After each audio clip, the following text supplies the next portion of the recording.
Quân, hãy giam cổ Thạch Xuyên vào ngục tối, để rạng sáng ngày mai đưa Thiên Kiều về Mông Cổ. Không, em không về Mông Cổ, em không về Mông Cổ. À, các Thiên Kiều, nếu em không về thì tên mã phu này sẽ chịu cực hình kinh khiếp nhất. Cô Thạch Xuyên, nếu tiểu thơ còn thương xót cuộc đời tên nô lệ,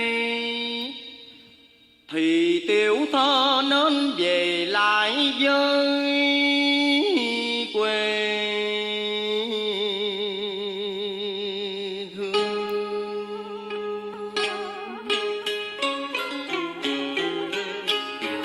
Ở lại nơi đây càng thêm khổ, tôi không còn lại gì tất cả.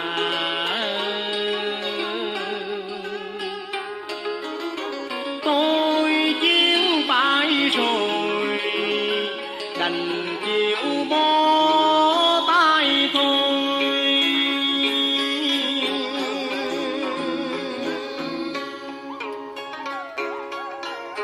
người tiễn đưa ta về lại quê hương, với cát trắng bụi mờ, với bao ước mơ đã tan thành sụp đổ.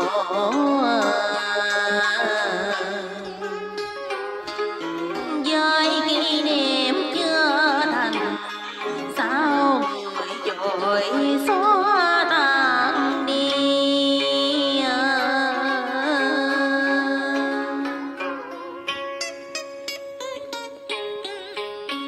Mặt trời lên cao,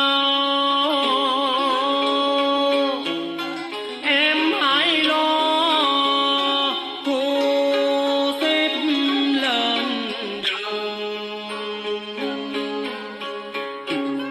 Mai mốt đây khi trận chiến tàn,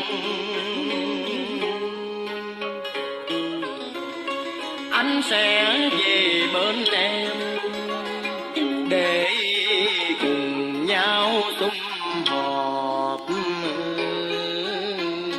và sẽ mang quà về riêng tặng cho em. Đường quang sang còn xa xăm dịu dời, ngựa chồn chân đang nghi rộn bên ngoài.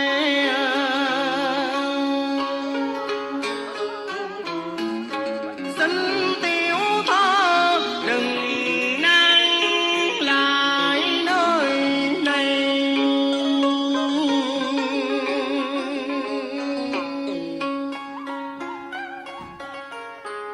Ôi ngậm ngùi sao người lại tiếng đưa ta, còn thương nhau mấy là còn khổ bấy nhiêu.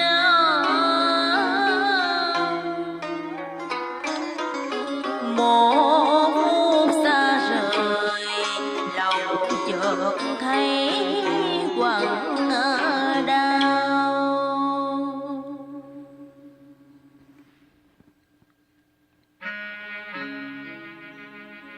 A Khắc Thiên Kiều, tại sao em khóc? Em không biết nữa, có lẽ là em đã yêu rồi. Em đã yêu, nhưng người ấy là ai? Tại sao em khóc? Một người xa lạ mà em mới gặp lần đầu.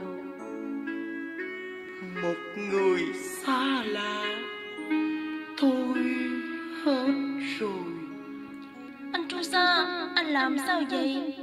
Em yêu là có tội phải không anh? Không, Yêu nhau không bao giờ có tôi,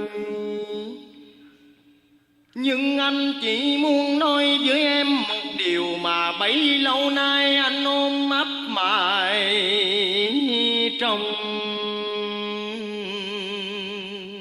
tim. Mà giờ đây đã muộn màng rồi, anh có còn gì nữa đâu để nhớ thương những kỷ niệm trong đời. Mình đã một thời chắc chiêu, trong tuổi còn thơ ấu hồn nhiên, để tạo dựng một thiên đường, một thiên đường đầy hoa thơm. Lời anh nói ra em đâu hiểu được gì, anh đã buồn đã có gì ai, và từ bao lâu rồi cho mãi đến ngày hôm nay. Đã từ lâu anh muốn nói một điều quan trọng, nhưng vẫn ngậm câm theo ngày tháng lạnh lùng. Anh muốn nói với một người nỗi đau sâu vì yêu. Còn như anh em là kẻ ngài chính pháp đem ngộ cho anh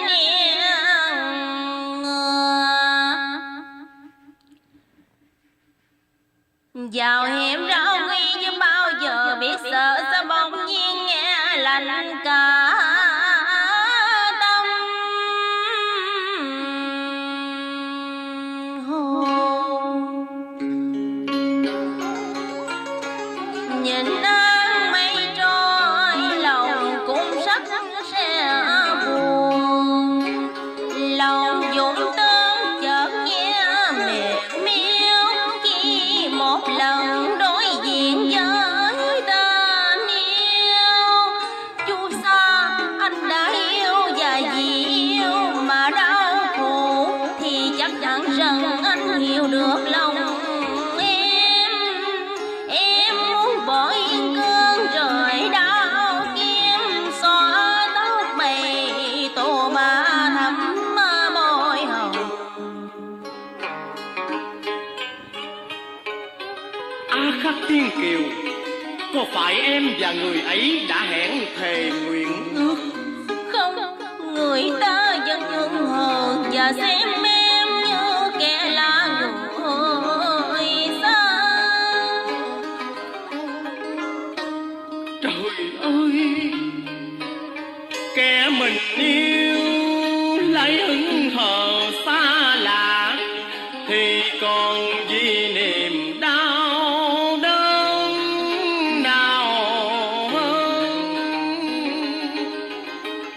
Gần gũi tất gan mà như vàng ly quang sang, tình câm nín ơn tình đành tuyệt vọng. Tóc mây quằn quại bay trong gió lòng, như lòng của em đang báo động tới vời. Thiên Kiều ơi, sao chiều nay bỗng nhiên anh lo sợ, như đánh mất một cái gì yêu quý nhất.